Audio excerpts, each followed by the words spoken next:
Listo, chicos. Bueno, recuerdan la semana pasada estábamos hablando hoy hace 8 días del negocio jurídico. Nos desviamos un poco para explicar el tema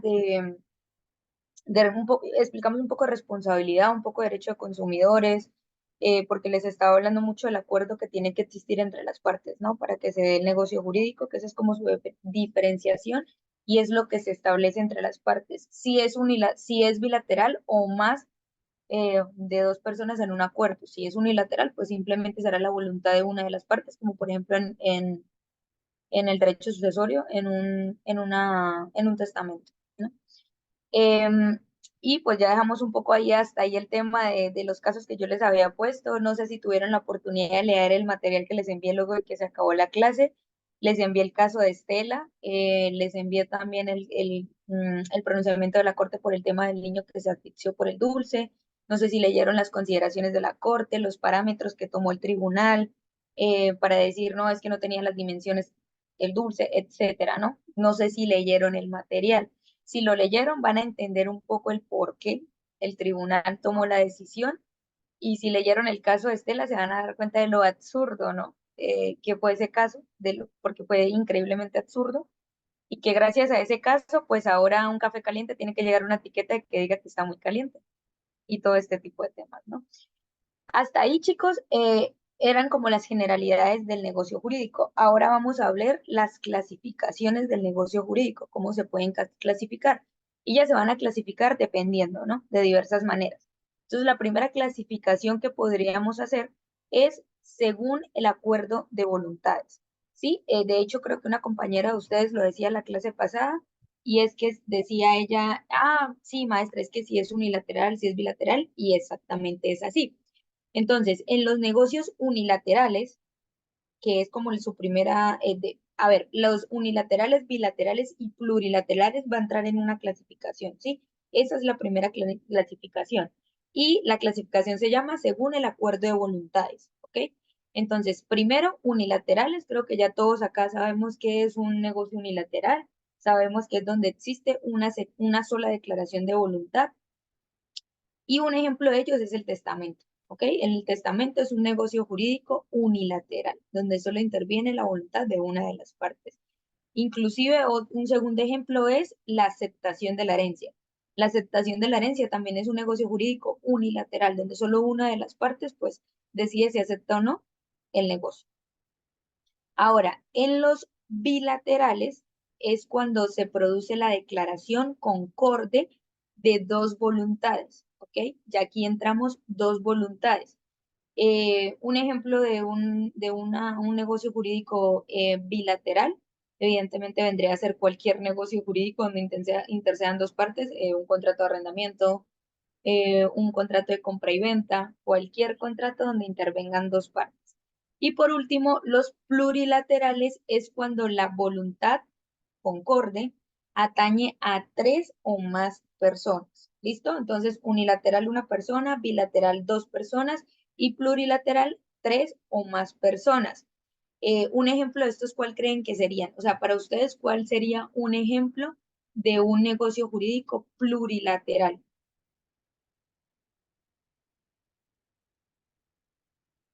Es pregunta. Una sociedad. Doctora, una sociedad Correcto, donde intervengan varias personas. correcto. Un negocio jurídico plurilateral es una sociedad que esté constituida por tres o más socios. Eso puede ser un ejemplo de un negocio jurídico plurilateral. Por otro lado, esa es la primera clasificación. La segunda clasificación es en atención a la contraprestación, ¿sí? A la contraprestación de la parte, a la contraprestación de las partes que puede ser gratuita, eh, negocios onerosos y negocios gratuitos o lucrativos, así se llaman, ¿no? Entonces, en los primeros, que son los negocios jurídicos onerosos, vamos a tener donde cada una de las partes obtiene un provecho patrimonial, ¿ok?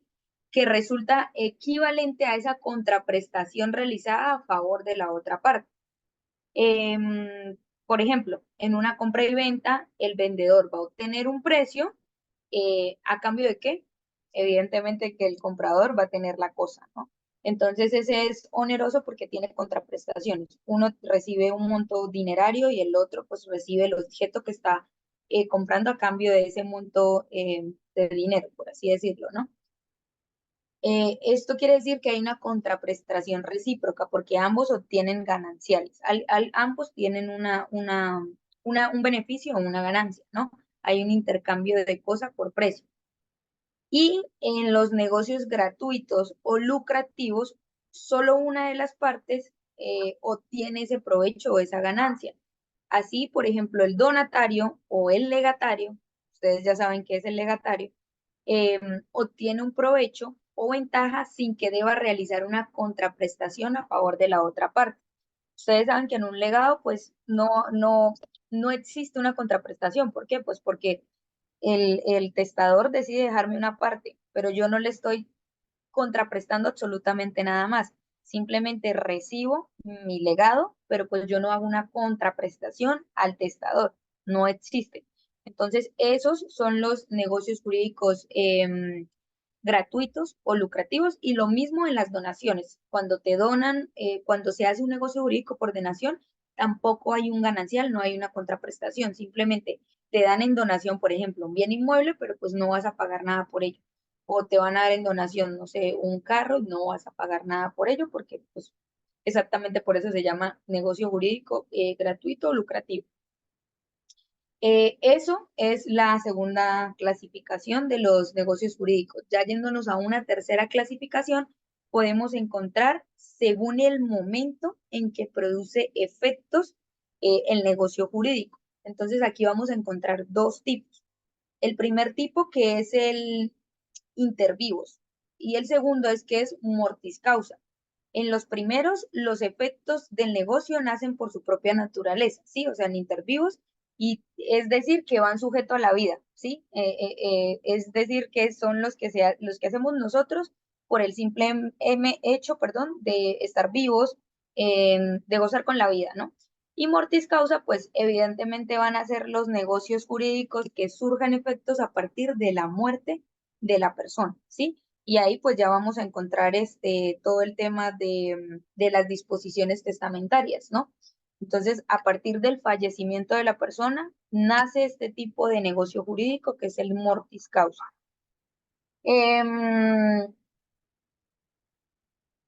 Según la naturaleza, ¿no? Pueden producirse de efectos reales y efectos obligacionales, ¿sí?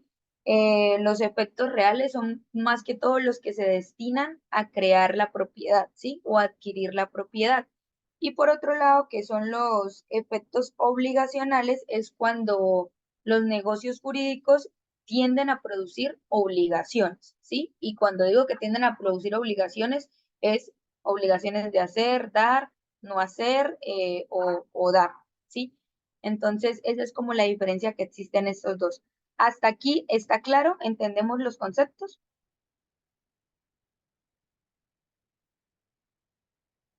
Maestra, buenos días. ¿Usted me podría repetir, por favor, los efectos reales cuáles son? Sí, son los Gracias. tenientes a producir efectos de adquisición de la propiedad. O sea, cuando estos negocios se hacen en pro de adquirir la propiedad de un determinado bien. Mientras que los obligacionales son los tenientes a producir efectos obligacionales, valga la redundancia. ¿Y cuáles son esos efectos obligacionales? Son los de dar, hacer, no hacer, y no recuerdo el otro. Bueno, son cualquier tipo de contrato, como por ejemplo el contrato de arrendamiento, en el cual tienes que dar el bien inmueble y te tienen que pagar por eso, es decir, el canon de arrendamiento. Otro ejemplo es, por ejemplo, un contrato de hacer, ¿sí? Un contrato que te haga una disposición en la que tienes que realizar eh, algún tipo de actividad o una obligación donde no tengas que hacer algún tipo de actividad, ¿sí? Pero las obligaciones son esas, ¿no? Las de dar, no dar, hacer, no hacer, ¿sí? Esos son los tenientes a las obligacionales y los reales son los tenientes a la adquisición de la propiedad. Por ejemplo, trayéndolo actualmente a la vida del siglo XXI, vamos a hablarlo más de lo que sería la prescripción adquisitiva de dominio, por ejemplo, ¿no? Que es un modo de adquirir la propiedad, que no es el único, ¿no? Pero pues que es un modo de adquirir la propiedad actualmente. Esperen, chicos, un momentito. Si quieren, no sé si tienen alguna pregunta.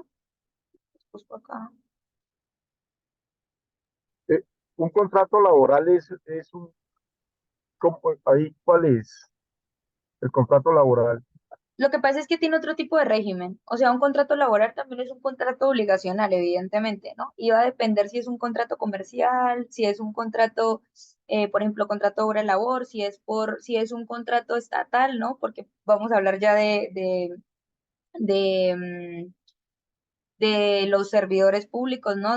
Definiéndolo si son oficiales, de cargo oficial o no, y hablándolo ya en la legislación laboral porque el contrato laboral tiene su propio concepto, ¿no? Tiene su propio régimen y su propia jurisdicción.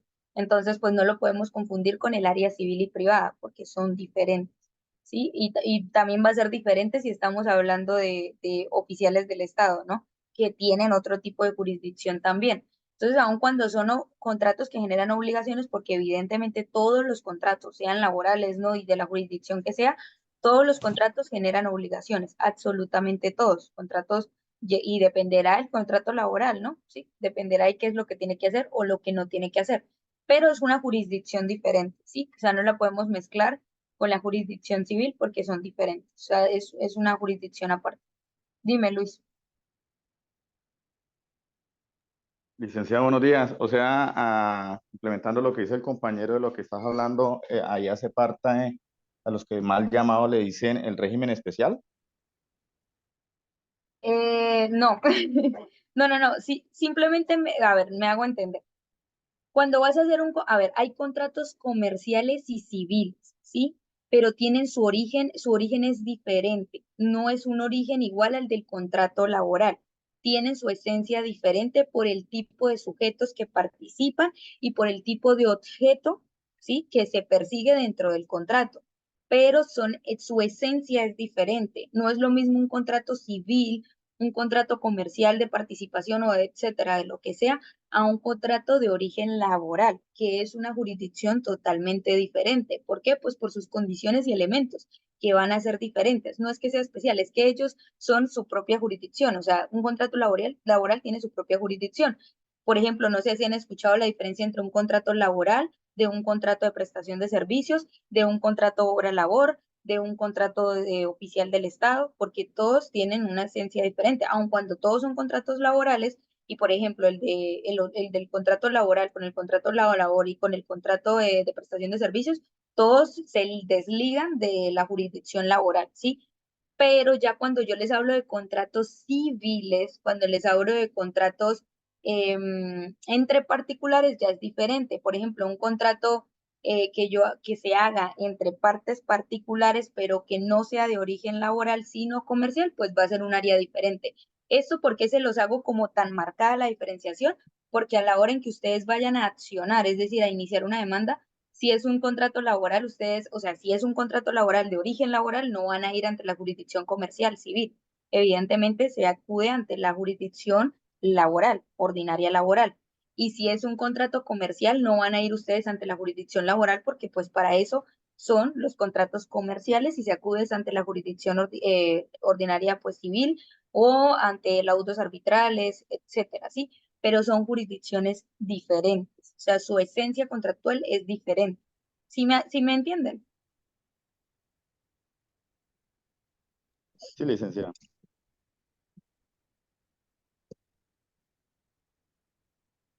¿Tienen alguna otra pregunta? Los que usted dijo, licenciada, no lo hemos visto. Sí, Pero lo sé, lo sé. Sé que no lo, es que se me meten ustedes por otro lado. Porque lo que yo estaba intentando decirles con lo de los contratos de hacer, no hacer, dar o no dar, son los contratos civiles, ¿sí? ¿Y cuáles son esos contratos? No laborales, civiles. Son contratos de arrendamiento, contratos de compra y venta, contratos de depósito, contratos de permuta, contratos mutuos. todos ya los vamos a ver, o sea, no se preocupen que ese tema ustedes lo van a ver. De hecho, no deberían verlo conmigo, porque, o sea, yo les voy a hablar un poco sobre cómo se clasificaban en Roma, pero pues yo tampoco puedo explicarles cómo se clasifican ahora los contratos, ¿sí? Porque pues es quitarle tema a algo que ustedes van a ver, de hecho lo van a ver el próximo cuatrimestre, perdón. Entonces no puedo desviarme tampoco tanto porque les daría un tema que todavía no me compete a mí, ¿sí? Yo tengo que hablarles de cómo funcionaba antes. Entonces por eso estoy tratando de explicarles hasta ahí cómo era que se daba antes. Yo sé que no lo han visto, de hecho creo que el próximo cuatrimestre no van a ver todavía laboral, pero lo van a ver. O sea, tarde que temprano van a ver ese tema y ya van a entender más a profundidad la diferenciación. No sé si tengan alguna otra duda. O continuamos, vamos a continuar, ya hasta ahí dejamos el negocio jurídico, no nos podemos extender más. Sí les voy a enviar guías retroalimentativas de todo esto, ¿no? O sea, de absolutamente todo lo que estamos viendo.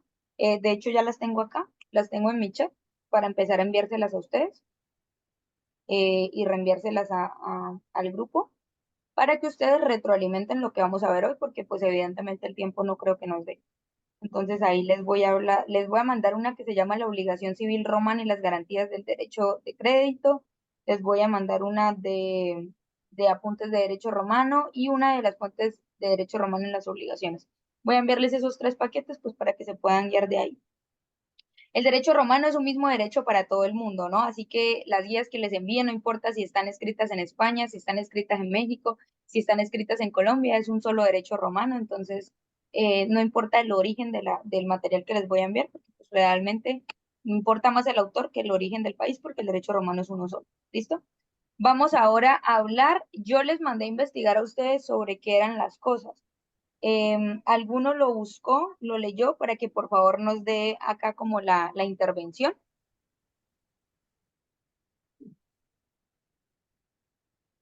Dale, Julieta. Muchas gracias, licenciada. Muy buenos días. Dame un momento, por favor. Bajo la mano, me acomodo.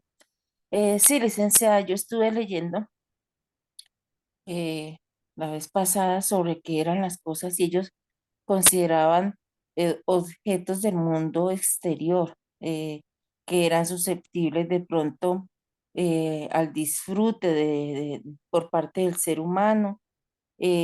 Dieron una clasificación de las cosas y recuerdo que usted misma nos enseñó que ellos llamaban a las cosas res y dieron una clasificación de las cosas, de acuerdo a las características físicas y exteriores. Unas eran corporales y las incorporales, esto iba de acuerdo si eran tangibles, mientras que las incorporales no tenían una existencia física.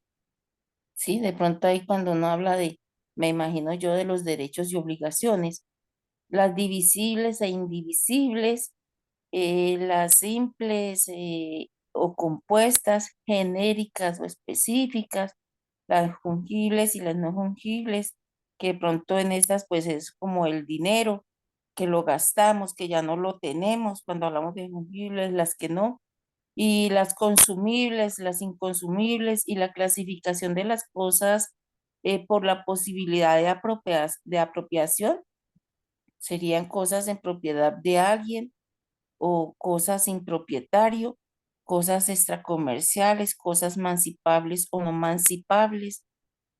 También allí puede abarcar lo de familia y pecunia, que eso pues se miró en la ley de las 12 tablas y esto era como para designar el patrimonio. Esto así pues a grandes rasgos fue lo que yo leí y pues no me acuerdo mucho de los conceptos, pero igual ya sé que nos lo va a explicar. Muchas gracias, licenciada. Vale, Julieta. ¿Alguien más encontró algo sobre el concepto?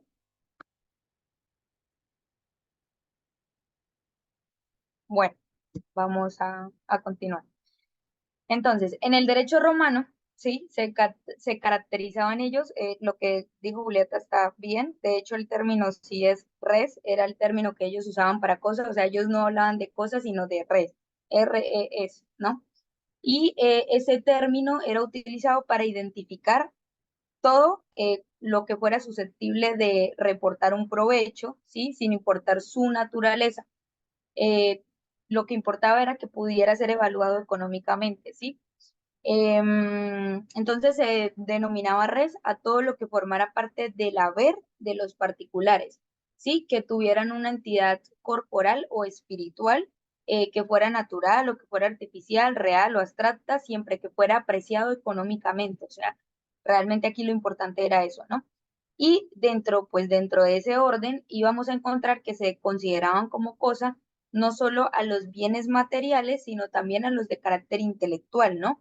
O de naturaleza abstracta. Y por ello, ¿no? La más grande clasificación que existió la determinó Gallo. Gallo, en los comentarios 2 de las institutas jurídicas, hizo como la diferenciación o la diferenciación no, sino más la clasificación de las cosas, y tal cual como dice el digesto, encontraron que las cosas se dividían en las que no podían ser apropiadas, que eran las res extra patrimonium, mami. Espera, chicos, un segundo.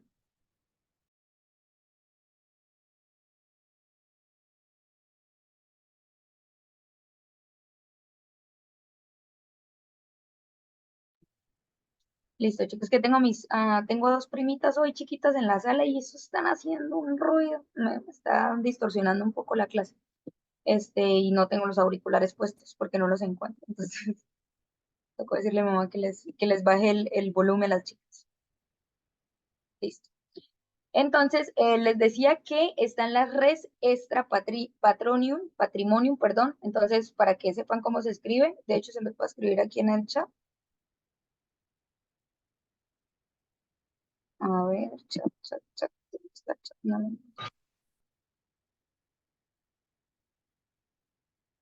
¿por qué no me sale el chat de ustedes?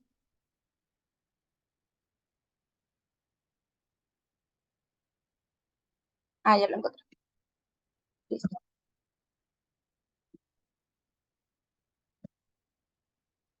Así. O red extra commercium también. Podía ser red extra patrimonium o red extra commercium. Esas las que no podían ser apropiadas, pero por otros lados están las red in patrimonium, ¿no? Con el in, en vez del extra, el in, así. Las res in patrimonium o que venían a ser las mismas res in commercium, eran las que sí eran susceptibles o las que, como las cosas que podían ser materia de propiedad, ¿sí? Esas sí podían ser materia de propiedad, mientras que las res extra patrimonium eran las que no podían ser apropiadas. Entonces vamos partiendo de esa clasificación de las redes extra patrimonio y la red in patrimonio, vamos a partir de ahí para generar toda la clasificación. Entonces vamos a empezar con las redes extra patrimonio, ¿sí? O las redes extra comercio. Y lo primero que dicta es que estas cosas estaban fuera del comercio de los hombres y comprendían dos grandes grupos. El primer grupo de ellos era cosas de derecho divino, así se llamaba, cosas de derecho divino, y se escribía en derecho romano así, así, res divini iuris, ¿ok? Res divini iuris. Esas eran las cosas de derecho divino. ¿Y por qué no podían pertenecer a nadie? Por el solo hecho de ser cosas de derecho divino. Entonces, por el ser cosas de derecho divino, no podían pertenecer a nadie y eran todas aquellas que no podían ser objeto de apropiación por los hombres, ¿sí? ¿Por qué? Porque pertenecen al derecho divino, y en estas encontramos las cosas sagradas y las que inspiraban un respeto religioso. Justiniano las dividía, ¿no? En unos grupos en el cual las primeras eran las cosas sagradas. Las cosas sagradas para ellos eran las res sacrae, que se escribe res sacrae, así. Las res sacrae eran las cosas sagradas y las cosas sagradas eran todas aquellas que habían sido dedicadas públicamente de manera urbana o rústica a los dioses, ¿no? Entonces son sagradas las cosas que han sido consagradas a los dioses superiores. Y Ulpiano hace como una diferenciación ahí donde dice que no es lo mismo lo sagrado a lo sagrario, ¿sí? Entonces señala que lo sagrado es para referirse al lugar que ha sido consagrado, ¿sí? Y sagrario es el lugar donde se guardan las cosas sagradas, ¿ok? Esa es como la diferenciación que hace Ulpiano. Y después de eso, en ese mismo grupo, ojo, no nos hemos salido todavía del grupo de las cosas de derecho divino, es decir, de la res divini iuris. En ese mismo grupo se hace la diferenciación con las cosas religiosas. Entonces, la primera ya vimos que eran las res sacraes y las segundas son las res religiosae. Se las voy a escribir. Listo, ahí la tienen. Rocío, termino la idea y ya te doy la palabra. Déjame terminar la idea. Las res religiosae eran esas que se les brindaba o inspiraban un respeto religioso, ¿sí? Y eran las que estaban dedicadas igualmente a los dioses. Para adquirir esta condición no se requería de una autorización especial, sino solo la voluntad de su propietario, como por ejemplo las tumbas. Entonces, en las cosas religiosas encontramos las tumbas, ¿no? Entonces, cualquiera podía ser religioso un lugar a su voluntad, como enterrar a un muerto en un terreno propio, y a partir de ese momento eso iba a pasar a ser una cosa religiosa, ¿sí? Por mera voluntad del propietario, porque pues así lo designaba, ¿no? Y no se requería una autorización especial, y solo tenía que cumplir con ese respeto religioso, ¿no? Y por último, las cosas santas, que son las res santae. Ya les voy a escribir cómo se escribe.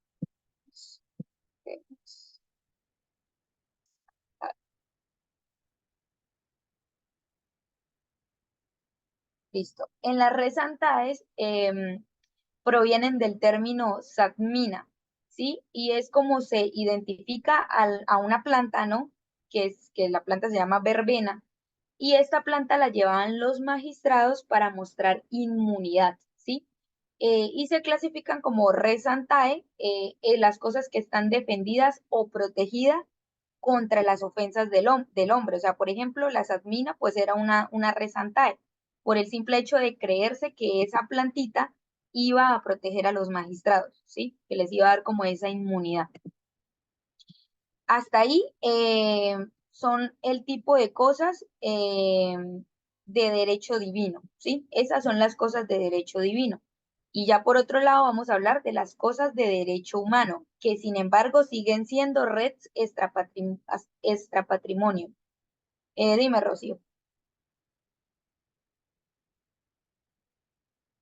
Maestra, qué pena. Es que yo pensé que me había quedado mal la tarea porque lo que yo había investigado era pues sobre el res extra comercium, que es lo que acaba de explicar. También sobre el res intrapatrimonium y extra patrimonium. No sé, al principio no participé porque la verdad pensé que me había quedado mal, pero sí tengo muchos de los conceptos que nos está explicando. Vale, sí, no te preocupes, por eso les digo que terminemos las ideas y ya cuando terminamos las ideas, si se dan cuenta que hay algo que no cuadra, pues ya lo hablamos, ¿listo? Vuelvo y repito, o sea, estoy haciéndoles una clasificación profunda, ¿no? Porque yo podría hablarles simplemente de divisibles, indivisibles, consumibles, no consumibles, etcétera, ¿sí? Pero esta es como no estamos hablando de cómo funciona actualmente, sino cómo funcionaba antes, pues hay que traer sí o sí el tema religioso, porque ustedes saben que era un tema que estaba muy presente, ¿no? Entonces, sí o sí, pues hay que tenerlo en cuenta, que actualmente pues ya casi no es que lo profundicemos, pero pues el tema de las cosas sagradas existe, ¿sí? Y eso está ahí. Y de hecho, pues si uno va a las catedrales, si uno va a las iglesias, se va a encontrar cosas de mucho valor, pero pues que no es de la propiedad de ninguno de nosotros, ¿no? Entonces, bueno, hasta ahí las cosas de derecho divino, que son las res divini iuris, ¿no? Ahora vamos a hablar de las cosas de derecho humano. Se escribe res humani iuris, así. Están viendo mi chat, ¿sí? O sea, sí les sale cuando... Ah, bueno, listo. Ok, en la res humani iuris eran todas esas cosas que no entraban en el comercio de los hombres, em, por un convenir de orden de la orden de la República, ¿sí? Por una orden de una magistratura o de la República en general, ¿no? Y esas comprendían las res comunes omnium, ¿sí? Que eran las cosas que no tenían o no tienen un propietario y que pertenecen a todos los seres humanos, ¿sí? Son cosas comunes para todos. Y tiene su origen en el derecho natural. Y entre ellas tenemos, por ejemplo, el agua, el aire, el mar, ¿sí? No se me vayan a meter, yo sé que van a empezar a hablar del tema de la extralimitación en el tiempo y en el territorio, con que es que el mar sí tiene, el mar es propiedad de este país, o de que no vamos a hablar de esto, ¿ok? Se van a ver situaciones para hablar del tema. Pero por ahora, como en derecho romano, chicos, en derecho romano, se tomaba el agua, el mar, el aire, etcétera, se tomaba, era como una cosa de derecho humano que estaba fuera del comercio, ¿listo? Entre ellos también estaban las piedras preciosas, las perlas, ¿sí? Reitero, no se me vayan a meter tampoco con el derecho minero, ¿sí? Porque estamos hablando de cómo funcionaba en ese momento, porque yo sé que les va a surgir dudas de, ay, ¿por qué están las explotaciones mineras, etcétera, ¿sí? Y ya será un tema que ustedes van a ver en detalle. Pero en un principio, dime, Julieta. Ay, licenciada, disculpe, es que me da pena hacerle esta pregunta, pero es que hay algo curioso. Dentro de los comunes, esto ya es actualmente. Hay una señora por allá en España que se denominó la dueña del sol, que ella es dueña, que ella es dueña del sol y de pronto ella, la idea es que en algún momento llegue a cobrar por los beneficios que nos brinda el sol.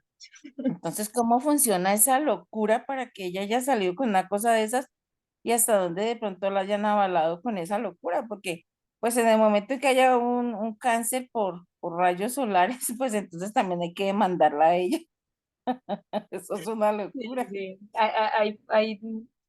Yo digo que en la viña del Señor tiene que haber de todo. O sea, hay gente para todo. Hay gente para todo, hay personas para todo. Somos un mundo muy pluricultural, ¿no? Por así decirlo. No, chicos, ¿cómo funciona actualmente? Ya eso es un tema para mí. Al hablar del tema, por ejemplo, de lo que produce la tierra internamente, es hablar de derecho minero, ¿sí? Y es un tema profundo, largo, complejo, pesado, pero pues lo van a ver, ¿sí? Van a ver cómo funciona el tema de la explotación minera, porque tienen que existir, yo creo que muchos ya saben que tienen que existir licencias, tienen que existir operarios mineros, tienen que haber garantías al Estado, porque pues realmente pertenece al Estado, pero el Estado te da como una autorización para que lo puedas explotar, pero le tienes que pagar al Estado por esa explotación, que tiene que llevar unos términos legales, que no puede ser una mina ilegal como funciona, por ejemplo, en Norte de Santander. Hay X cantidad de minas ilegales acá en Norte de Santander. De hecho, la firma de abogados para la que yo trabajaba hace 2 años se dedicaba a asesorar 13 empresas mineras y eso era una locura. O sea, era una locura la cantidad de dinero, porque es impresionante la cantidad de dinero que hay en las explotaciones mineras. O sea, es una cosa de locos. Si ustedes se pueden ver las cifras que se manejan ahí, es una cosa de locos.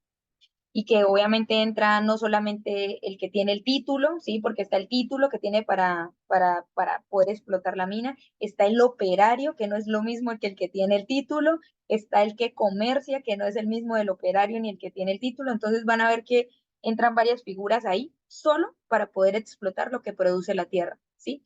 De que, por ejemplo, yo tengo mi casa acá en el Portal de las Américas en Cúcuta y resulta que un día nos dio por derrumbar la casa y encontramos aquí oro en el suelo. ¿Eso es mío o no es mío? Porque supone que este terreno es mío y que la casa es mía, ¿sí? Entonces, ¿es mío o no es mío? ¿Lo puedo explotar? ¿Lo puedo vender o no lo puedo vender? Y digamos, si acá debajo de mi casa hay petróleo, ese petróleo, ¿qué hago yo con ese petróleo? ¿El Estado me puede sacar? ¿Quién puede entrar acá a explotar eso? Sí, o sea, les estoy haciendo preguntas sueltas para que se intriguen un poco sobre el tema, ¿sí? Porque son temas que actualmente funcionan bajo la legislación o la jurisdicción del derecho minero, ¿sí? Hay un área específica para ese tema, ¿sí? Que es el derecho minero, y ya próximamente supongo que lo van a ver, ¿sí? No voy a ser yo la que les dé la clase seguramente porque pues no es mi fuerte, pero sí es un tema bastante interesante y es un tema que, chicos, no es por nada, pero deja dinero en cantidades. O sea, mi jefe cobraba 8 millones de pesos solo por una empresa y tenía 3 empresas mensuales, ¿sí? Solo por darle asesorías, consultoría nomás, solo la consultoría. O sea, imagínense ahí en adelante todo el tema laboral, todo el tema comercial, los contratos que se hicieran de cesión de derechos entre títulos mineros. Es un tema súper extendido y complejo. Entonces, sí, me da risa el ejemplo que me pones, porque el de la señora que se cree dueña del sol, porque pues realmente no somos dueños de nada, ¿sí? O sea, nosotros seres humanos no somos dueños de nada, que disponemos de lo que la tierra nos da, ¿no? Que es diferente, pero pues es un tema complejo. Háganse todas esas inquietudes que les di, plantéense, las investiguen y ya cuando tengan su docente de minero, pues ya harán todas las preguntas pertinentes. Pero pues volvamos a Romano, chicos. Entonces, volviendo otra vez a Romano, básicamente eso era lo que ellos decían, ¿no? Que las piedras preciosas, las perlas, lo que se encontraban, por ejemplo, en los arrecifes, lo que se encontraba en el mar, lo que se podía encontrar en por ejemplo, el sol, la tierra, el mar, todo, absolutamente todo. Para ellos sí eran cosas comunes a todos, o sea, eran cosas de derecho humano por el simple hecho de generar un beneficio para todos, porque absolutamente todos gozamos de lo que la tierra nos da, todos gozamos del mar, todos gozamos del aire, todos gozamos del sol, todos gozamos de lo que produce la tierra. Entonces, eran comunes a todos y por lo tanto, pues iba a ser de beneficio para todos, pero no entraban en el comercio humano, ¿ok? Por otro lado está la res publicae, ¿sí? Y es las cosas públicas que pertenecen al pueblo romano, ¿sí? No son de nadie en particular porque son consideradas propiedad colectiva, ¿sí? Entonces, en esas, ¿qué vamos a encontrar? Los senderos, los caminos, las calles, las plazas, los puentes, los puertos, por ejemplo, una ribera de un río. No sé si ustedes alguna vez han hecho plan de olla los domingos, que se van a los ríos. Por ejemplo, a mí me pasó algo muy particular acá. No sé si conocen el río Zulia. Eso es un río que está acá en mi departamento, el río Pamplonita y el río Zulia. Son los dos grandes ríos que tiene mi departamento. Y el río Zulia es un río que separa a Cúcuta pues que eso le iba a decir yo, del municipio del Zulia, así se llama. O sea, es una ciudad pequeña, no es una ciudad, es como un pueblo. Se llama el Zulia y ese río separa a Cúcuta del Zulia. Algo muy curioso que nos pasó a mi familia y a mí hace poco fue que nos fuimos a paseo de olla y resulta que el río hay un puente, ¿no? Hay un puente, bajas el puente, o sea, por la parte lateral del puente y todo el mundo se puede bañar ahí porque pues evidentemente el río es de todo el mundo, ¿no? Y todo el mundo se puede ir a bañar allá. Fíjense que había una entrada más fácil al río y que ahí el río estaba como más rico, como que no había piedra y llega y dice mi papá bien artista y metámonos por ahí, que eso, por ahí es más fácil meter el carro, y por ahí el río está más bajito, está mejor, etcétera. Nos metimos por ahí, nos cobraron. Había un señor parado con, no sé si alguna vez han ido a un río, cuando hay esa gente que se para con unas pitas y no te dejan pasar si no pagas como el derecho a poder entrar a bañarte en el río, ¿no? Y que también cobran el parqueadero, etcétera, ¿no? Entonces, me da risa que empieza mi papá, ¿y por qué? ¿Por qué me están cobrando? ¿Pero por qué me cobran? Mi papá tiene 75 años, es un señor bastante ya de edad y es muy terco. Y yo, papi, pues es que esta es la servidumbre de ellos, sí, o sea, realmente esto sí es propiedad de ellos. Lo que no es propiedad es el río, pero poder pasar por esta servidumbre, es decir, la servidumbre es como ese pedazo de tierra, ¿sí? ¿Sí? Que se presta para poder acceder a un lugar, ¿sí? Entonces, yo le decía a papi, o sea, no podemos entrar por ahí, hay que pagar porque realmente eso sí es de ellos. Lo que no pueden cobrar es el acceso al río, es decir, el poder yo meterme al río, el poder estar sobre la playa del río, eso no me lo pueden cobrar, porque eso es público, eso es de derecho común, eso es de todos. Pero ellos no nos estaban, o sea, que de pronto votaron el comentario de es que la entrada al río, y esa ofendida de mi papá, a mí no me tiene por qué cobrar el derecho al río, yo puedo entrar al río. Y yo, papi, sí, tú puedes entrar al río, pero entremos por donde está entrando todo el mundo, porque esto sí es de ellos. O sea, era una finca. Teníamos que entrar por una finca de una persona para poder pasar al río por ese lado. Entonces, evidentemente, esa finca sí era de ellos y el poder pasar por ahí sí era un tema de ellos. Diferente es que se cree una servidumbre para ir por agua. Por ejemplo, está el terreno del señor, está el río y resulta que no hay otra entrada al río y hay 5 casas después de la finca antes que necesitan agua y necesitan acceder al agua. Ahí sí es obligatorio, ¿sí? Y eso se puede acudir uno ante el Estado, no sé exactamente entre qué entidad, pero sí se debe crear una servidumbre. Es decir, si hay 3 casas que antes de la finca no tienen agua y necesitan acceder al río, pero resulta que el único camino que hay para acceder al río es esa casa, se debe crear una servidumbre, ¿sí? Para que los de las otras casas puedan acceder al agua del río. Dime, Dayani. Buenos días, licenciada. Lo que pasa es que de pronto lo de su papá uno lo entiende, es porque Colombia, desafortunadamente, mi doctora se volvió así. Mire, por ejemplo, hace poco fuimos al Valle de Cocora y yo digo, bueno, todo eso lo privatizaron y eso es de nosotros, eso es de uso de nosotros. Y aquí se ve, por ejemplo, las playas privadas, ¿de dónde si las playas son de nosotros? ¿Sí? O sea, Colombia están tomándose el espacio público, los ríos, es más, llegan y colocan y encierran un río y arman un balneario y uno tiene que pagarle la entrada, ¿sí? En Santa Marta nomás vi sitios así, entonces, pues de verdad que esto es un pan de cada día donde la gente está tomándose los sitios públicos como privados. Sí, sí, pasa mucho que intentan privatizar absolutamente todo lo que es de orden público, sí, lo que es del Estado, eso pasa muchísimo. O sea, no solo con lo que dices, sino absolutamente con todo. Ahora vas a la playa y generalmente intentan privatizar. Por ejemplo, algo que me pareció curioso la vez pasada, no sé si alguno ha tenido la oportunidad de conocer la Piedra del Peñol. La Piedra del Peñol que está en Antioquia es muy bonito, es muy costoso, porque pegarse un viaje para allá no es nada económico, pero la Piedra del Peñol no es pública. La Piedra del Peñol pertenece a una persona, es de derecho privado, y por eso esa persona cobra la entrada para poder subir al Peñol, porque esa piedra no es del Estado, esa piedra realmente es de una persona que la armó, que la creó, que creó absolutamente todo lo que está sobre la piedra. A mí me sorprendió bastante porque cualquiera diría, pues es que es una piedra, o sea, ¿cómo la piedra va a ser de él, sí? ¿O por qué pasa eso? ¿Por qué él pudo ser el dueño de esa piedra?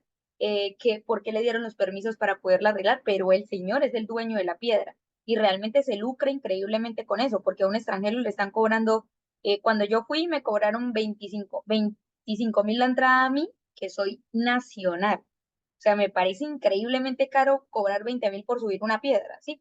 Pero los extranjeros les aumentan hasta 4 o 5 veces más el precio. Recuerdo que los extranjeros les estaban cobrando como aproximadamente 60.000, 50.000 pesos, o sea, es mucho dinero, realmente lo que hacen es correr al extranjero, pero eso sí es de dominio privado, ellos sí pueden cobrar.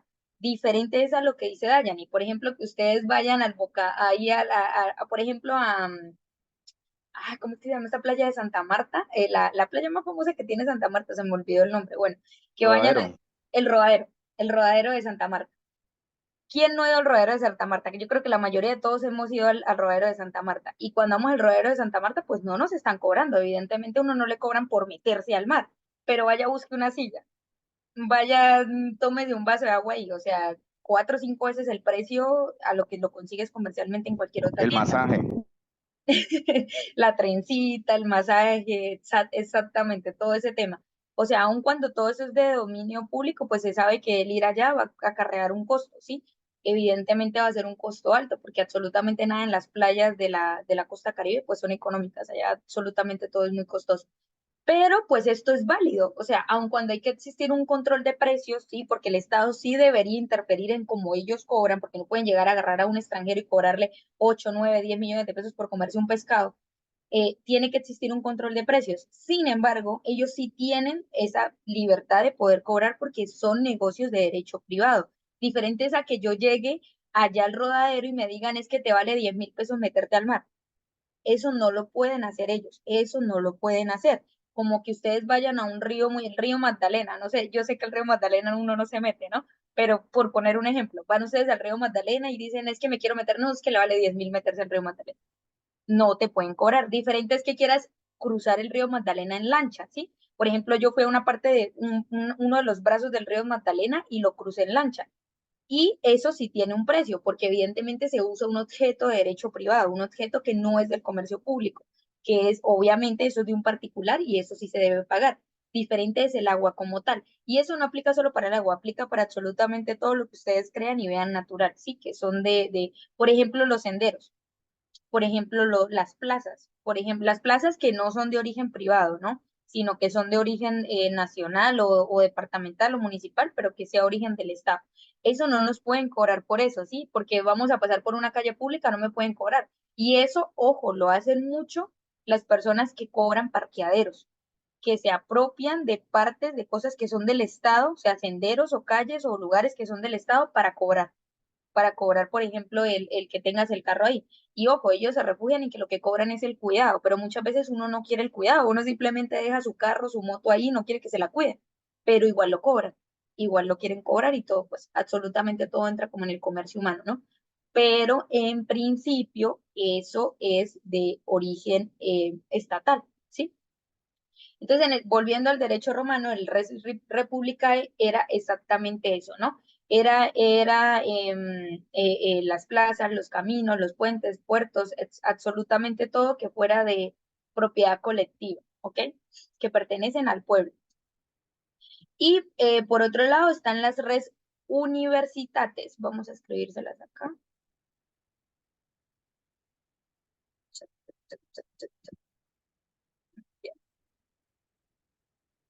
Ah, sí, no había leído no había leído lo que colocó Carlos ni Luis.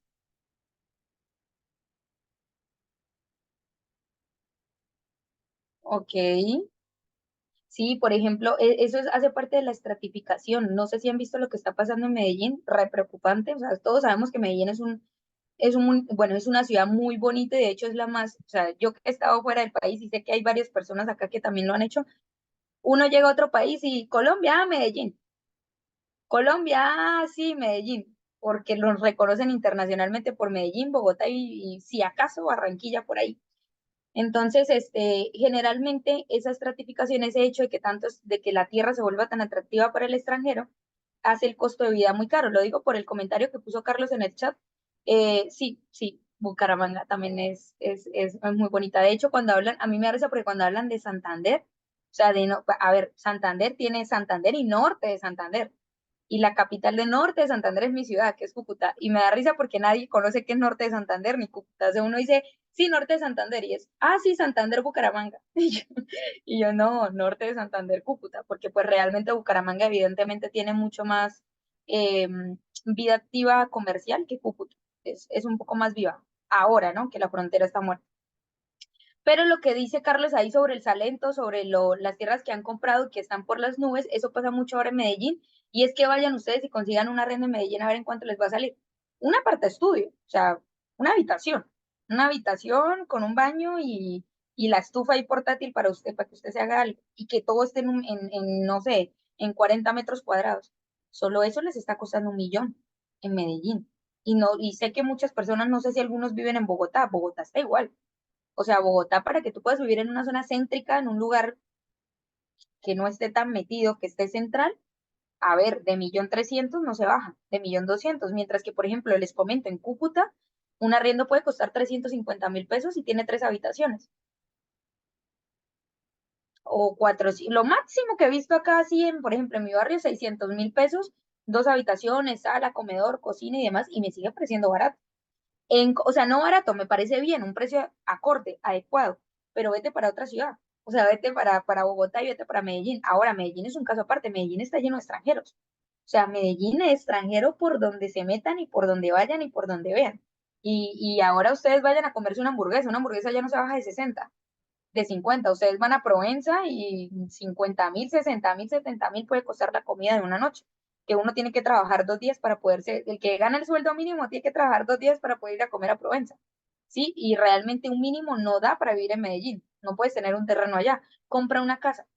De hecho, alguien me comentaba cuánto costaba un terreno en España, allá cuando estaba en España me comentaban, y me pareció increíble que habían terrenos, a ver, no todo España, ¿no? Porque no estoy hablando de Madrid tampoco, que es increíblemente costoso, sino hablemos de los pueblitos aledaños de España, tenía terrenos más baratos que propiamente los de Medellín. Y yo decía, hombre, o sea, la diferencia de salarios es abismal, ¿no? Como para comparar.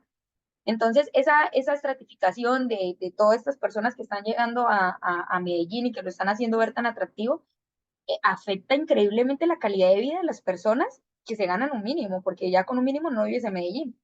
O sea, no te da para comer, no te da para pagar arriendo, no te da para transportarte, es increíblemente costoso, ¿no? Entonces, eso pues es un problema que se genera, Carlos, que no solamente es en Salento, sino, por ejemplo, yo podría el caso más particular, el de Medellín, por lo atractivo que hacen ver una ciudad ante el extranjero. Llegan, invierten acá, inyectan capital acá, inyectan dinero y evidentemente los propietarios se aprovechan de eso. Entonces no es lo mismo venderle a un colombiano de clase media, ojo, hay colombianos que tienen dinero, ¿no? Pero hablemos de un colombiano de clase media. No es lo mismo venderle a un clase media abajo a venderle a un extranjero. Un extranjero obviamente le va a parecer barato. Entonces esa estratificación que hay de esta atracción que se le hace a las ciudades principales de Colombia, evidentemente está creando un problema grave, grave. Y yo a Medellín lo veo grave. O sea, las personas que viven ahí tienen que ganar muy bien o realmente no van a habitar de una manera medianamente cómoda, ¿no? El caso de la isla Barú, que me dice Luis Fernando, exactamente igual. Por ejemplo, no sé si les ha pasado, a mí me pasó que llegan allá a la isla, ustedes no piden ningún servicio, pero se lo dicen que es gratuito. No, no, no, venga, que es que yo le hago, le traigo, le doy, es que es una muestra, es una prueba, le meten a uno y luego le están cobrando. Y se los gana uno, o sea, porque se los gana. Luego están detrás, no es que yo le hice, es que págueme, y claro, no es por nada, pero sabemos que la gente de la costa tiene el genio bastante pesado, ¿no? O sea, son un poco atarbanes, ¿no? Atravesados. No todos, no todos, pero en su mayoría las personas que están en las playas vendiendo y eso generalmente son personas que científicamente está comprobado que el sol y el calor genera eso en las personas, ¿no? Y es como esa bravura o ese genio elevado. Entonces, a veces vas, quieres disfrutar solo la playa, pero te terminan metiendo un combo como de 100.000 y terminaste ahí un almuerzo 30, 40 por barato, que la trencita, que el masaje que no lo pediste, pero igual te lo dieron. Me pasó inclusive la última vez que fui con una amiga que estábamos sentadas en la playa en unas toallas y nos pusieron música. O sea, llegaron dos muchachos con un bafle y empezaron a cantar y yo, yo quedé con mi amiga como, no pedimos que nos cantaran, sí, tampoco pedimos música y luego nos estaban cobrando por eso. O sea, nos estaban cobrando porque se acercaron al lado de nosotros a cantar y a poner música. O sea, una cosa que es terriblemente, me parece increíblemente un abuso al consumidor. Eso es un abuso al consumidor y es algo que no está regulando el alcalde del departamento, que no está, o sea, el gobernador ni el alcalde del municipio o los departamentos, ¿sí? Entonces sí es un tema que, porque no habla con acento paisa. Bueno, eso también es cierto, vas al exterior y todo el mundo quiere que te hable como Karol G, como Maluma. Eso pasa mucho también. Bueno, chicos, ya estaba leyendo un poco sobre lo que habían escrito en el chat. Les escribí res universitates, ¿ok? Para que lo anoten. Res universitates son las que pertenecen a las corporaciones, gremios y municipalidades, ¿sí? Entonces, recordamos que las corporaciones, gremios son personas morales, ¿sí? Yo les había dicho al principio de todo que eran las personas morales. Entonces, en este orden, entonces, a ver, ¿cuáles podrían ser ejemplos de res universitates? Los teatros, los coliseos, ¿sí?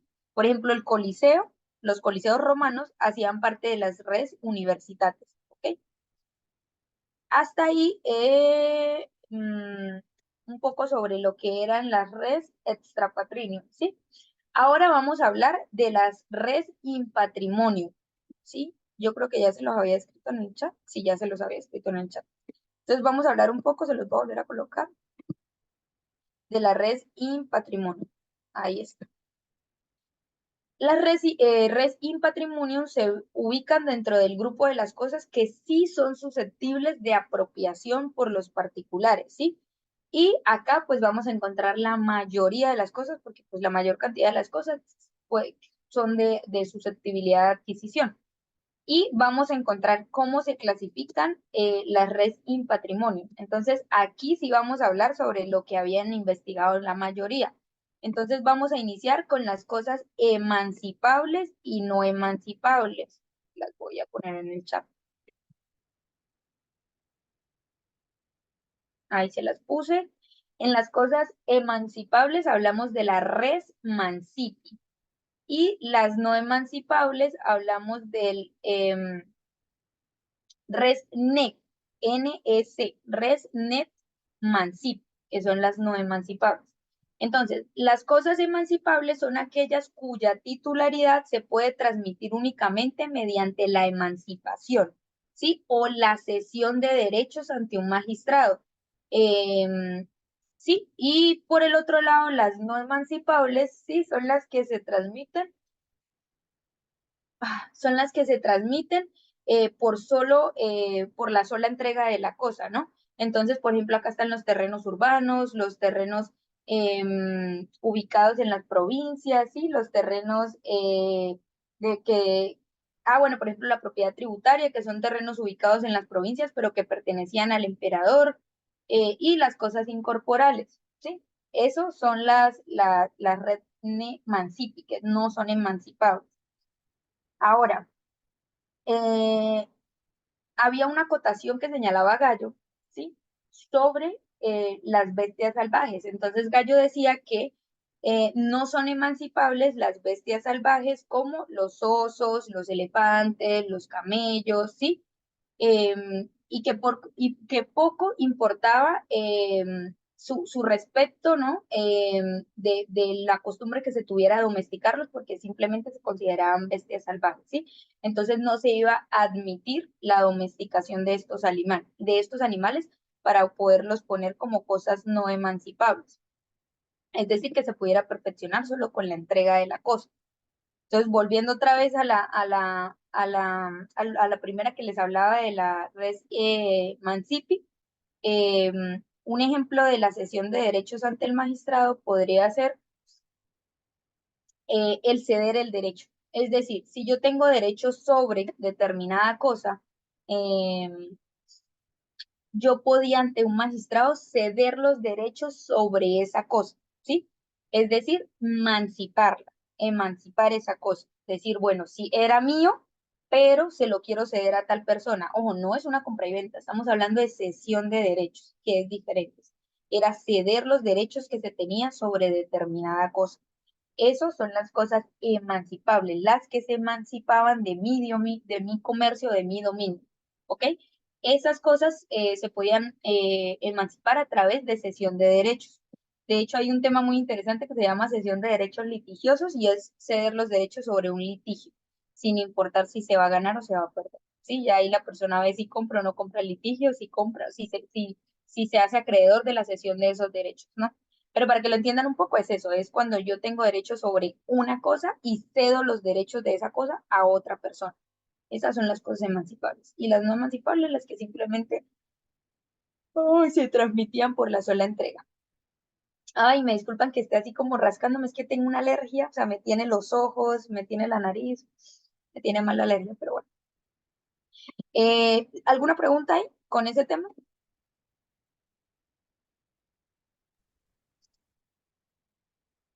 Continuamos, entonces. Por otro lado, chicos, vamos a encontrar las cosas corporales y las cosas incorporales.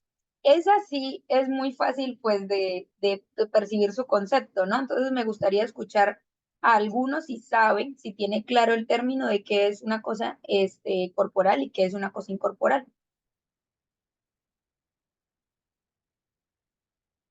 Rocío.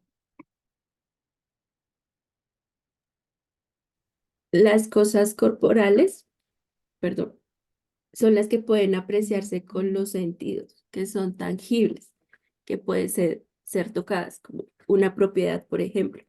Y las incorporales que no son tangibles, como un derecho o una herencia. ¿Alguien más? Son, licenciada Lee, las que tienen cuerpo y las que no tienen cuerpo. Ok, listo, chicos. Entonces, las cosas corporales e incorporales, ¿no? Entonces, son bienes corporales todos aquellos que tienen una forma física, ¿sí? Y en consecuencia de tener una forma física, van a poder ser apreciadas por los sentidos, es decir, van a poder ser vistas, olfateadas, oídas o sentidas, ¿ok? Entonces, son esas formas físicas que podemos percibir por los sentidos, es decir, que las podemos tocar, ver, oler, etcétera, ¿no? Y un ejemplo va a ser un terreno, un vestido, el dinero, ¿sí? El celular, una computadora, un teclado, un libro, ¿sí? Cualquier cosa que tú puedas percibir con los sentidos va a ser una cosa corporal. Ahora, las cosas incorporales evidentemente son todo lo contrario a ello, ¿no? Son esas cosas que evidentemente no se pueden tocar, que no son percibidas por los sentidos. Ejemplo de ellos, pues evidentemente son los derechos que se tienen sobre, ¿no? Sobre cualquier cosa, los derechos pues son bien, son cosas incorporales. Una cosa incorporal también puede ser algo que sea intelectual pero que no esté transcrito a algo corporal, ¿sí? Algo de autoría que no se pueda percibir mediante los sentidos. También puede ser una cosa incorporal, pero principalmente siempre van a ser los derechos, ¿sí? Los derechos siempre van a ser las cosas incorporales. Las cosas consumibles y no consumibles. Ahora, ¿quién me participa con consumibles y no consumibles? Julieta, ¿sabes cuáles son las cosas consumibles y las no consumibles? Julieta, Licenciada, Dayani, aquí Queja. estoy. Dime, Aquí dime. estoy. Dame un momento, por favor. Es que estoy atendiendo algo aquí Ah, con no el te preocupes, celular. no te preocupes. Dale entonces, Espera. Rocío. Las consumibles, dice que son las que generalmente se acaban con el primer uso, por ejemplo, un alimento preparado. Y las no consumibles son las que pueden usarse repetidamente, por ejemplo, la ropa. Correcto. Exactamente. ¿Alguien más tiene algún concepto sobre?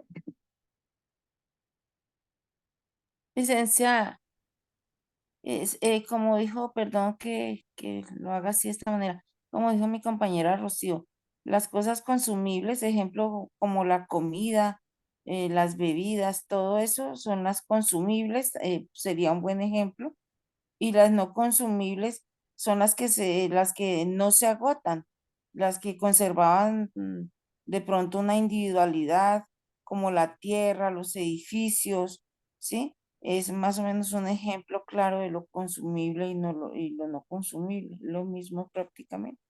Listo, Julieta, sí. Evidentemente, la res quod usucomatur, que son las cosas de uso consumible, son las que el uso normal de las mismas los destruye o inhabilita para un nuevo uso. Rodrigo, ¿vas a hablar o se te activó el micrófono?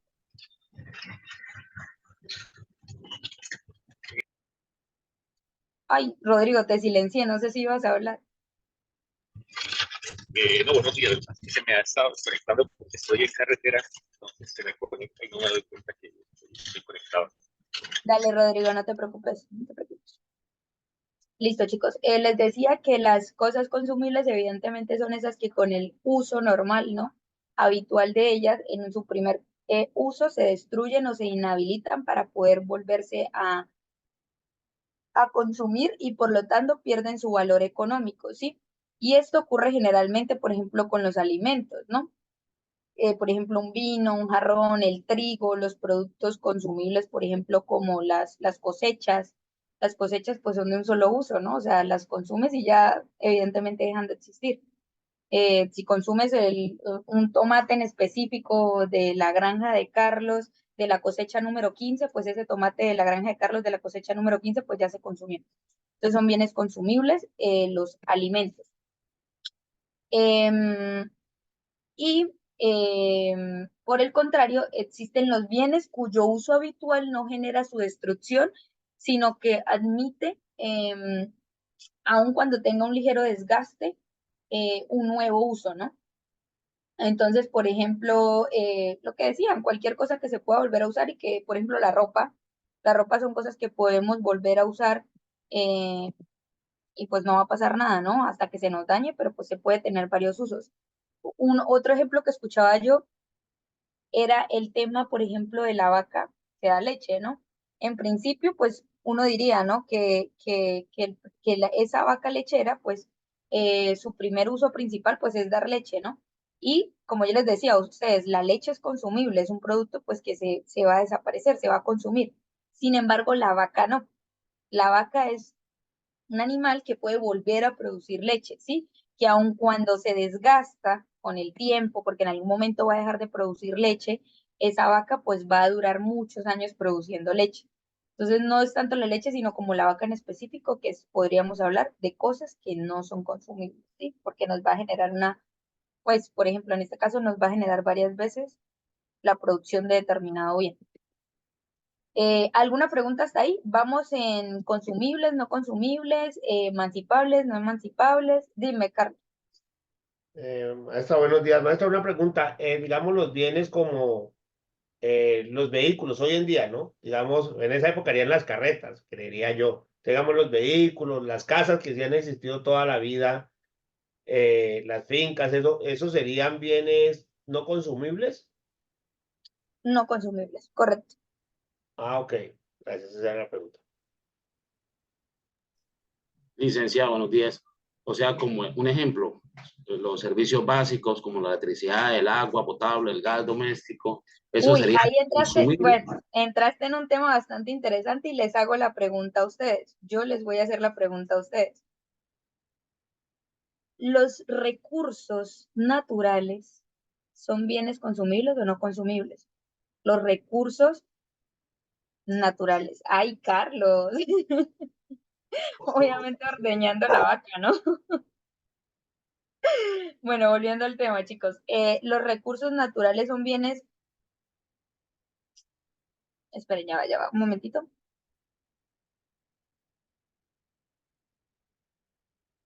Que tengo una clase después de ustedes. Estoy enviando el aviso.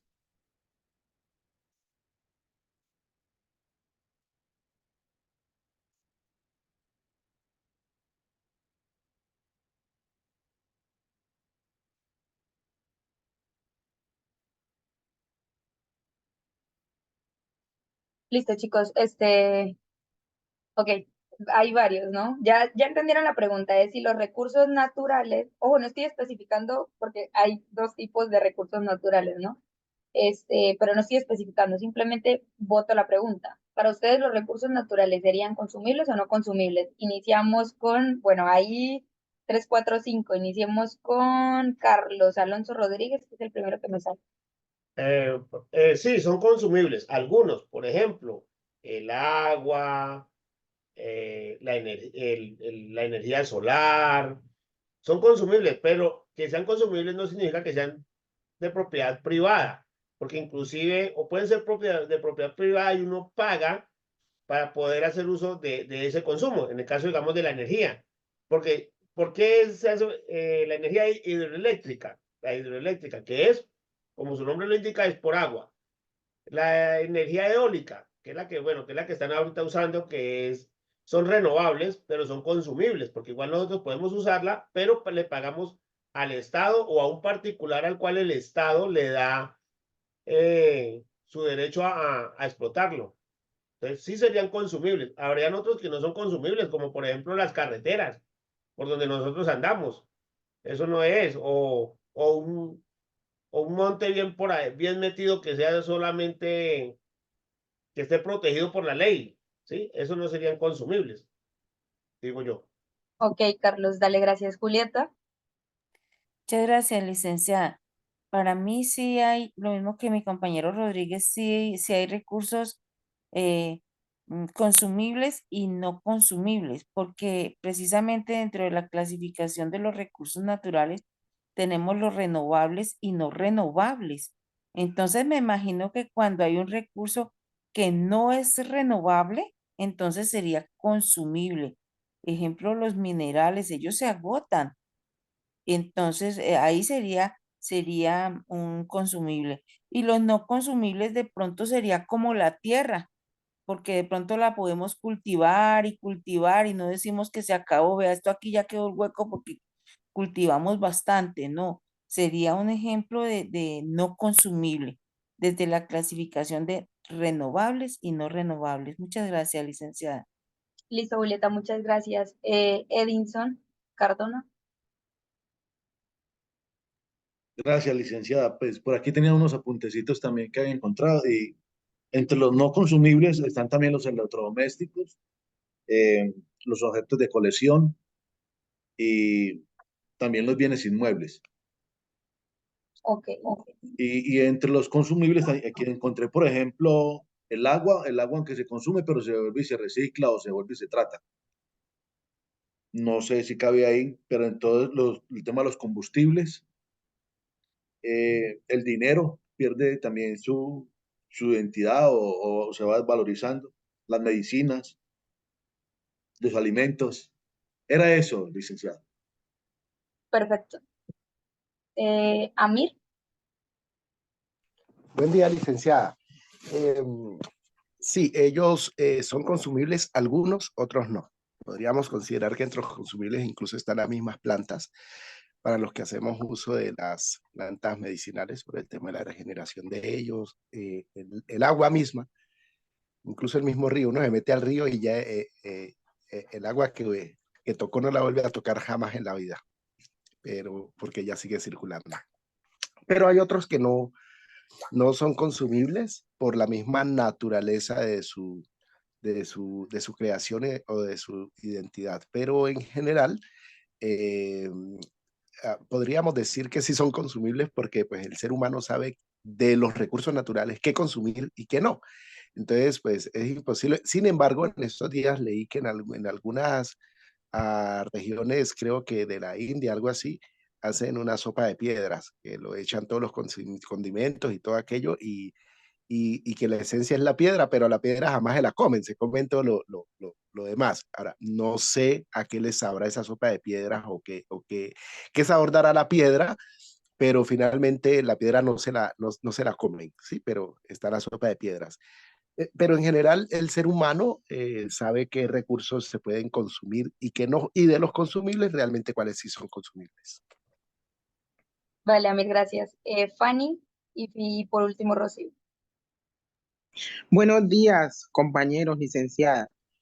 Pues estamos entre los consumibles, podríamos decir que es el abono para las plantas y el alimento para las mascotas, ¿no? Está entre los consumibles. También los combustibles como la gasolina, el carbono o el gas natural, que una vez consumidos cambian permanentemente su constitución y naturaleza. Y entre los no consumibles podemos mirar el ejemplo de los bienes inmuebles, de todo tipo de casas, edificios, salas, usos múltiples. También podríamos decir que la ropa, la vestimenta, que pueden usarse en múltiples ocasiones por la misma u otras personas, ¿no? Porque miramos que también pues, venden ropa de segunda mano. También podríamos decir el último ejemplo es los aparatos tecnológicos, como computadores, teléfonos, celulares, máquinas de escribir, consolas de videojuegos, televisores, entre otros, licenciada. Rocío. Yo digo que son no consumibles, porque los no consumibles son los que no se acaban en el primer uso y los recursos naturales los podemos reutilizar, o sea, reutilizar entre comillas todo el tiempo. La luz, la energía, el suelo, siempre va a estar ahí. Entonces, le podemos hacer uso una y otra vez. Entonces, para mí son no consumibles. Sí, Rocío, tienes razón. Ya iba a ser la acotación. Ya. Hay que hacer la acotación y no olvidemos, ¿no? Consumibles son los que se agotan, son los que se agotan con su uso, mientras que los no consumibles son aquellos que se pueden utilizar de manera, la palabra es sostenible, que se pueden a usar de manera sostenible. Los no consumibles, perdón, los consumibles, o sea, los que se agotan con su uso, los consumibles, son los combustibles fósiles, ¿sí? Los combustibles fósiles son aquellos recursos naturales formados a partir de restos orgánicos, por ejemplo, de plantas, animales, que están sometidos a altas temperaturas y presiones, ¿sí? Como por ejemplo el petróleo, que ustedes saben cuál es, no sé si saben cuál es el proceso para crear el petróleo, o para poderlo extraer, por así decirlo. Entonces, estos son productos que van a ser consumibles porque sí se van a agotar. En algún momento se va a agotar. O sea, son productos que se consumen. Además, también está el carbón, por ejemplo, el gas natural, ¿sí? Son recursos no renovables. Y al decir que son no renovables, pues es exactamente lo mismo. Son los que se agotan con su uso y su extracción tiene un impacto negativo en el medio ambiente, mientras que los no consumibles son los que se pueden usar de manera sostenible, ¿sí? Sin agotarlos, como la luz del sol y como el aire, por ejemplo.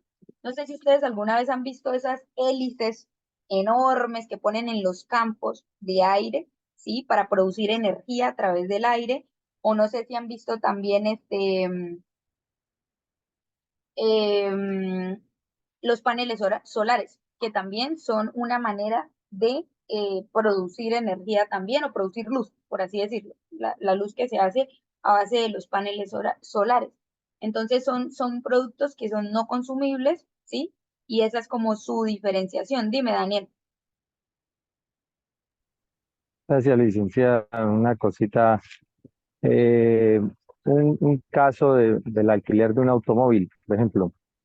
eh, yo consumo el servicio y sé que se va a extinguir porque lo tengo que entregar, pero ese bien sigue siendo no consumible porque lo vuelven a alquilar. ¿Hay productos consumibles y no consumibles a la vez? Es un ejemplo. Sí, te entiendo, te entiendo. Bueno, la cuestión acá es que estamos hablando de las cosas, ¿sí? Y no de los servicios. Eso que tú me dices es un servicio, ¿sí? Es prestar un Sí, servicio. efectivamente. Es un Entonces, servicio que esa era mi evidentemente es un inquietud. servicio pero pues, evidentemente tú puedes volver a tomar servicios, ¿no? Que ese Sí, servicio en específico, pues no lo vas a volver a tomar quizás ni con el mismo taxista, ni con el mismo Uber, ni con el mismo, ni en la misma ciudad, ni en el mismo precio, quizás, solo que ahí sí puede volver a suceder, ¿no? Puede suceder que contrates al mismo taxista por el mismo precio, para los mismos mm, destinos, ¿sí? O sea, es una situación que puede volver a pasar. Sin embargo, estos son servicios y no son cosas, ¿sí? sí, ya. Mientras que el vehículo, ahí estás en lo correcto. Un vehículo, pues evidentemente, ese vehículo con el o sea, si tú contratas un taxi ahorita, ese taxi no se va a consumir.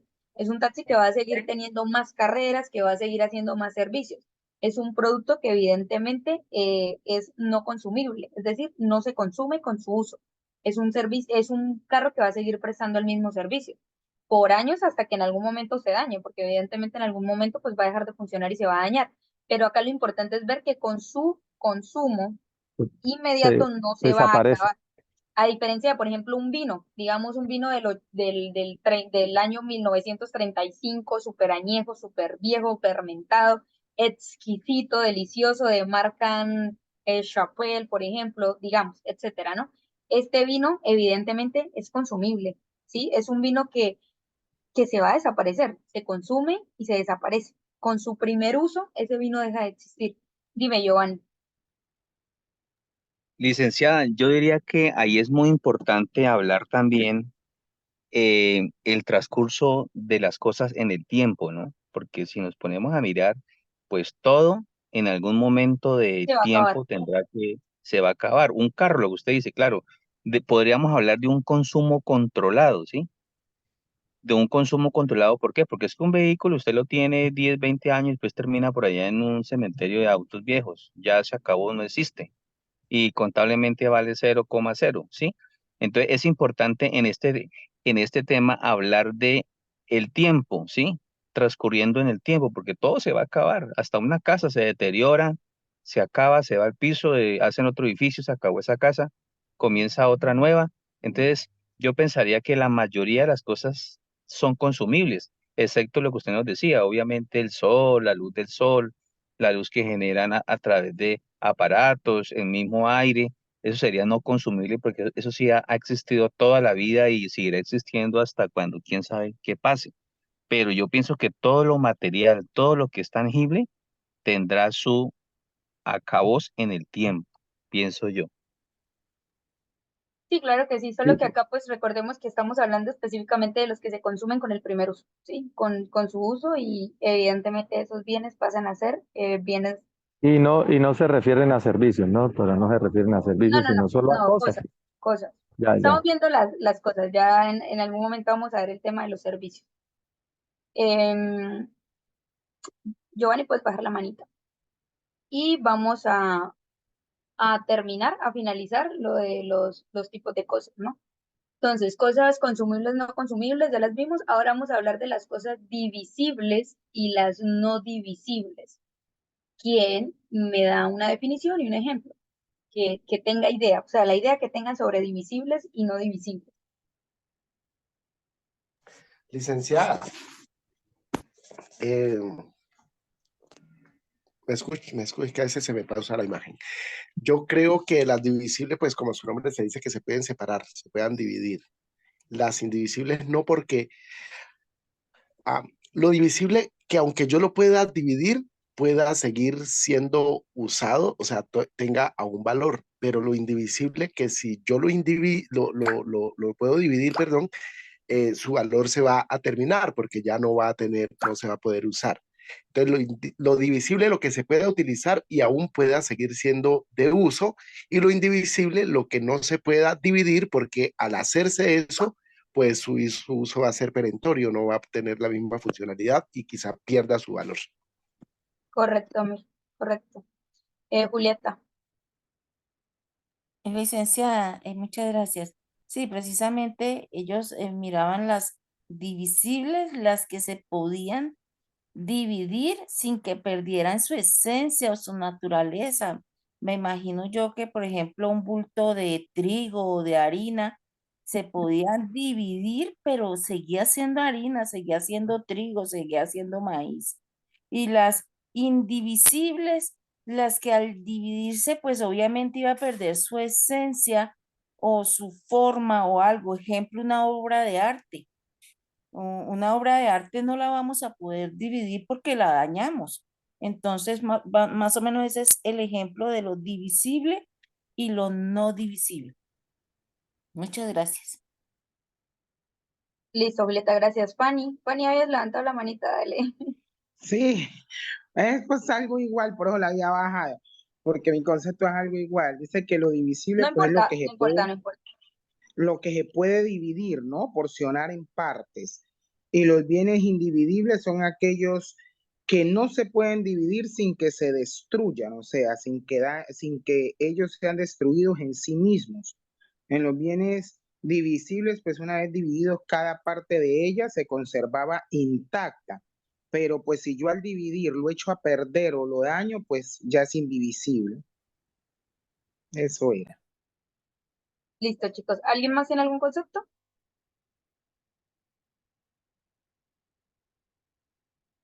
Listo, nadie. Sigamos.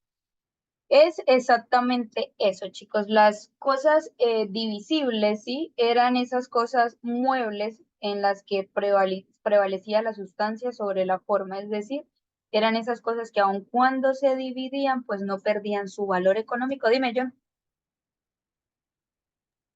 Consulta, Adri. En Roma existía la indivisibilidad legal, es decir, por mandato expreso de la ley, la prohibición de que se pudiera dividir un bien, aunque no cambiara su forma al momento de dividirlo.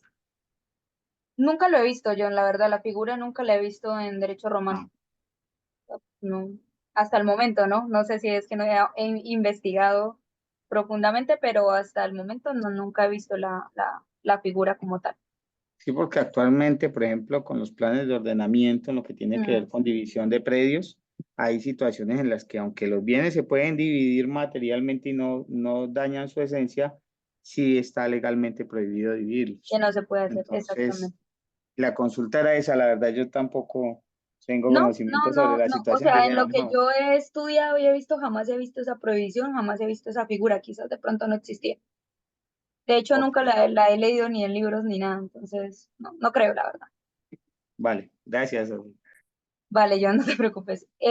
Bueno, chicos, entonces, por ejemplo, el ejemplo que ponía, creo que fue Julieta, sobre el trigo, es exactamente eso, ¿sí? El trigo, pues, era algo que podíamos dividir y no iba a perder su apreciación o su valor económico, es decir, no iba a perder la sustancia, perdía la forma, pero no la sustancia. El dinero también, el dinero, o sea, una suma de dinero la puedes dividir, no va a perder su valor económico ni nada por el estilo. Mientras que las indivisibles son las cosas sobre las que prima la forma sobre la sustancia. Es decir, que si las llego a dividir, pues evidentemente van a perder su esencia, su valor económico, su apreciación económica. Por ejemplo, pues un carro, ¿no? No puedes llegar y partir un carro en la mitad, ¿sí? Evidentemente, pues ya lo vas a dañar, no va a costar lo mismo. Al hacerle esa división, pues pierde, por ejemplo, una casa. Una casa, pues todos sabemos que una casa sí se puede partir, ¿no? Digamos, una casa sí se puede separar, pero va a perder de una vez su esencia y su apreciación económica, ¿sí? Entonces, por eso la tomaba como indivisible. Listo, chicos, hasta ahí son las divisibles y no las divisibles. Ahora, ¿quién me da un concepto de las fungibles y no fungibles?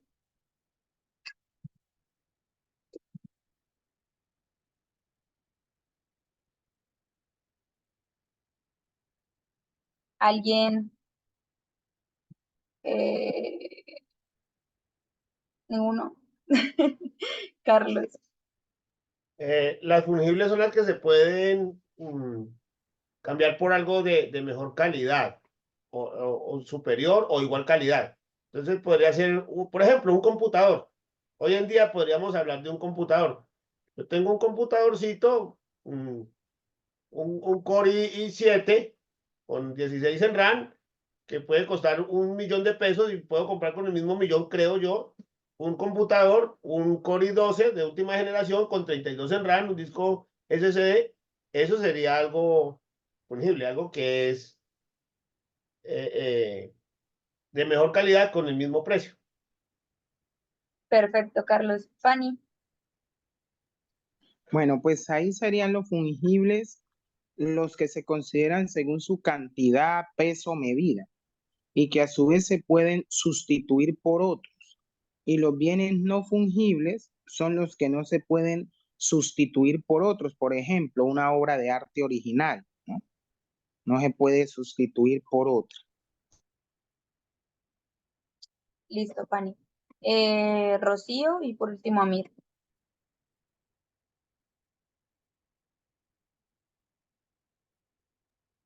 Qué pena demorarme, es que tengo mucha tos. Bueno, No te las preocupes. cosas fungibles son las que se pueden cambiar por otro objeto de más o menos igual valor. Por ejemplo, hacer un trueque, cambiar, no sé, arroz por harina, por ejemplo. Yo lo entendí así. Y las no fungibles son esas que ya no se pueden cambiar como por ningún valor real porque en su esencia ya es único, como el ejemplo que hizo Fanny, por ejemplo, una obra de arte. No se podría cambiar, por ejemplo, digamos, el techo de la Capilla Sixtina por alguna otra. Ya esa es como que está ahí y no tiene como una razón de ser el cambiarla por otra. Perfecto, Rocío. Dale, Amir.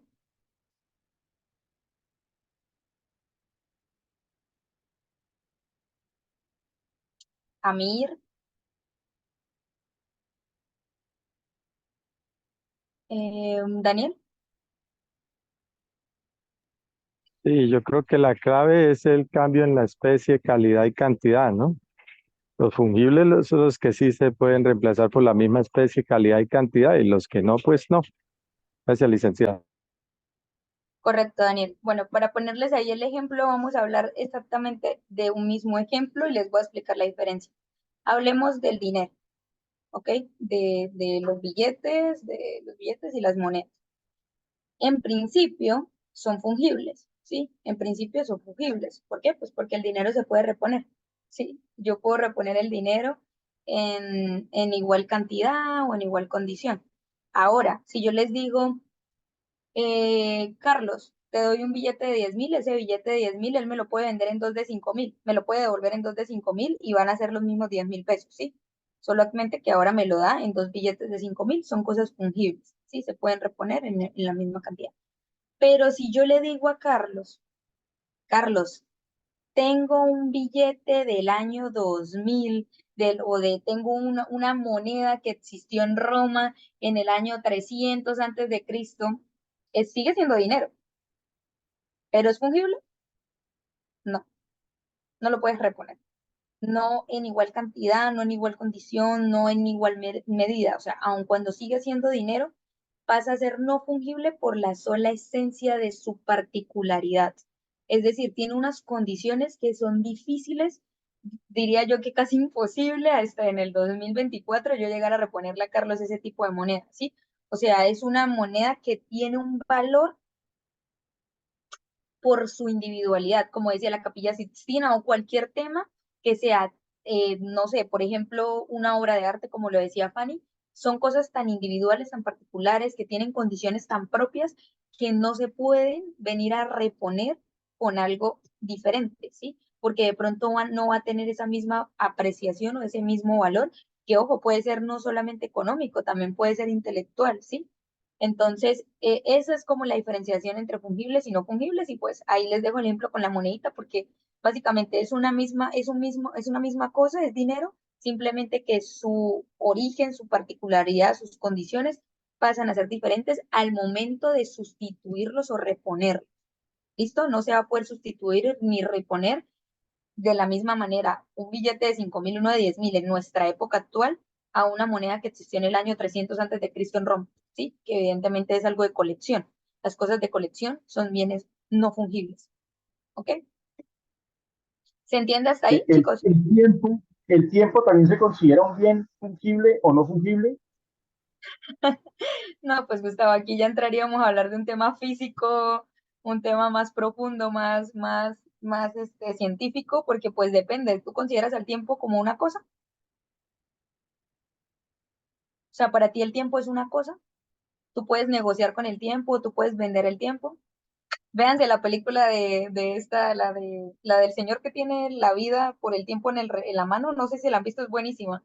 Este, y ya me dirás si el tiempo es una cosa o no, porque en esa película plantean que el tiempo es una cosa, y de hecho es El comercial. tiempo no existe, maestra. Exactamente, acá vamos a hablar de diferentes posiciones. Para Giovanni no existe el tiempo, para Gustavo, creo que fue el que intervino ahora, puede ser una cosa. Sí, entonces ya entra a determinarse o sea, son temas tan propios de lo que tú crees que pueda llegar a ser eso, ¿no? Dime, César. No, pues el tiempo es algo intangible, ¿no? Por eso no se Exactamente, podría. exactamente. Pero pues ya va a depender yo soy de las que respeto cualquier punto de vista y todo lo que, o sea, para mí todo lo que piensa la gente, por algo lo piensa y todo tiene su razón de ser, sí. Pero sí, en principio, o sea, lo que todos conocemos científicamente sí es algo intangible. El tiempo es algo que no podemos ver, que no podemos percibir, que simplemente es como un imaginativo, que sabemos que existe porque evidentemente pues está pasando el tiempo, ¿no? Por así decirlo, pero pues es más un imaginativo. Dime, Julieta. Licenciada, muchas gracias. Una pregunta, perdóname si retrocedo un poquito. Y en el caso de un collar, ¿sería divisible o no divisible? Porque si yo lo divido, lo daño, pero yo lo puedo dividir, aunque lo dañe. Sí, ¿Cómo sería?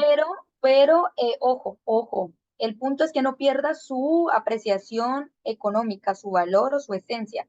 Si tú divides un collar, no sé, de 1.000 euros, evidentemente, si ese collar lo dañas, pues ya no va a costar 1.000 euros. Entonces, es un bien que al dividirse pierde su apreciación económica, aun cuando es divisible, pierde su esencia, ¿sí? Digamos, un collar que está usando no sé, hablemos de Madonna, por ejemplo. Madonna tiene un collar de colección y te lo da a ti, Julieta, y resulta que Madonna dice, pero compártelo con Luis. y resulta que entonces lo tienen que partir. ¿Ese collar va a costar lo mismo?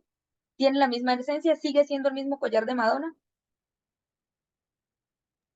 Ya cambió, ahí ya no es lo mismo. Evidentemente no, evidentemente no. Evidentemente no, porque ya no es el collar de Madonna, ese collar que costaba 1.000 euros, porque evidentemente ya no es lo mismo, cambió su esencia, ya no va a tener el mismo valor. O sea, es algo que aun cuando tú lo divides, pues pierde su apreciación. Un carro tú lo puedes partir, no sé, llega una grúa y lo partió por la mitad y lo partió, pero ese carro volverá a funcionar. ¿Existe? ¿Tiene la misma apreciación económica? ¿Tiene el mismo valor? No. Mientras que una cosecha de trigo, por ejemplo, el ejemplo que ponían que es el más claro, tú puedes dividir la cosecha de trigo y venderlo. El trigo no se va a dañar, no se va a afectar, no le va a pasar nada. Lo mismo el dinero. Tienes, no sé, 100.000 pesos, lo divides, evidentemente, pues acá quedan 50.000, pero si los vuelves a unir, vuelven a ser los 100.000 pesos y no pierden su apreciación económica. Dime, Amir.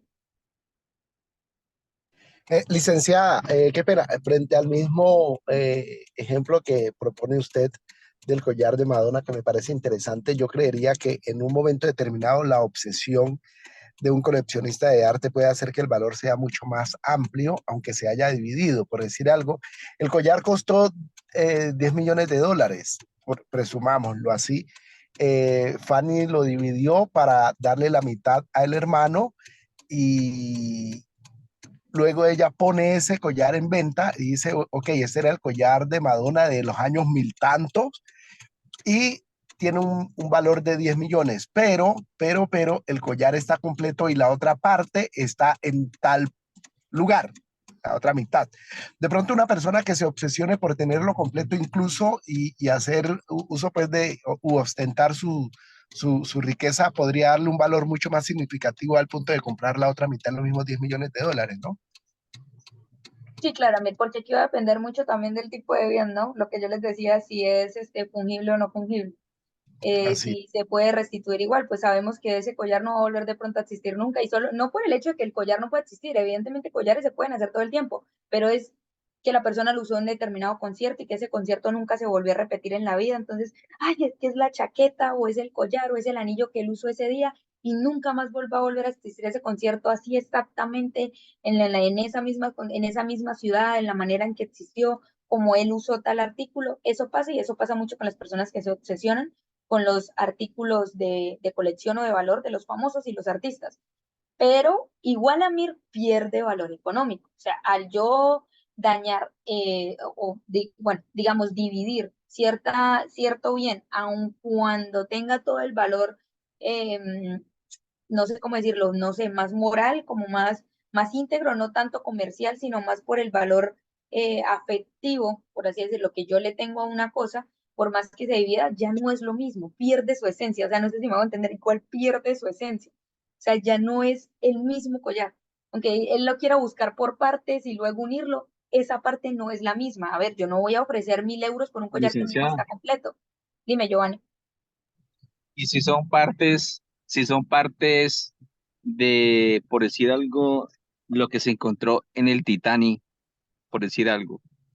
Sí, ya, bueno, ya eso es diferente. Ya, porque no estamos hablando de una sola cosa, sino de varias cosas que están regadas en el mar y que tienen valor, pero no es una cosa que se divide, ¿sí? Aunque el Titanic se partió en dos y se dividió, pues eso es el barco en específico, ¿sí? Ya no va a tener valor. Pero las cosas, porque evidentemente encontraron joyas, encontraron un montón de cosas en el mar o han ido encontrando restos sobre el mar, son cosas que son particulares, propias, solas. O sea, no podemos hablar del Titanic como un conjunto, sino de las partes que se han encontrado de ciertos bienes dentro del mar. Por eso les digo, o sea, el ejemplo para mí sería de no divisible es el barco se partió, no funciona más. El barco no se puede volver a restituir y de hecho ustedes se han dado cuenta, no volvió a existir un Titanic. No volvió a existir un Titanic. En las mismas igualdades, condiciones, el diseño, absolutamente todo, no volvió a existir uno igual. Titanic fue uno, que hay barcos más grandes ahora que el Titanic, evidentemente, que mejores, más revolucionados, pero no es el mismo. No, o sea, no tiene las mismas condiciones, no tiene el mismo diseño y por lo tanto no es divisible. Ese barco al partirse perdió su esencia. Ahora diferente es las joyas que se encontraron, ¿sí? O los artículos, la loza. Ustedes saben que encontraron centros de mesa, lozas que eran increíblemente costosas, porcelanas, etcétera. Todo ese tipo de cosas ya si no están dañadas, rotas, divididas, partidas y demás, pues siguen siendo bienes em, que no perdieron su esencia, que no perdieron su valor económico, pero que si yo la parto, lo pierde, ¿sí? O sea, inmediatamente lo pierde. Si yo llego y agarro una losa increíblemente costosa del Titanic y la parto y la tiro al piso, lo pierde, ¿sí? Automáticamente pierde su valor económico.